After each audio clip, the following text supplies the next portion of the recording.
Svi drugi i druge stranke imali su problem kada su raspisani predsjednički izbori, a oni su raspisani zato što ne bi celu godinu potrošili u izbornom procesu, ne bi silne pare išle samo na kampanje, ne bi izgubili jednu tešku godinu koja nas očekuje. A oni su bili protiv zato što je predsjednik stranke ili predsjednici stranaka su kandidati i za predsjednika, i za premijere, i za ministre. Oni nemaju drugog, trećeg, četvrtog, petog čovjeka koje mogu da kandiduju za različita mesta. Na ovoj listi ima najmanje 5-6 ljudi koji sutra mogu da budu premijeri ove zemlje i ove vlade.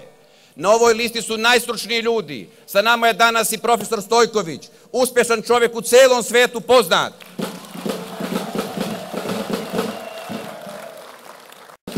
Da će Boris Tadić biti novi stari predsjednik Srbije.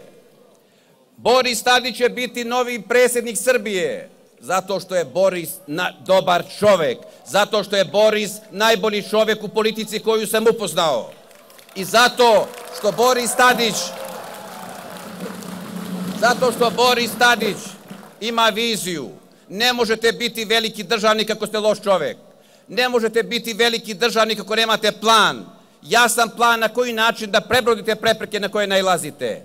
Boris Tadić zna da sasluša i običnog malog čovjeka, njegove probleme,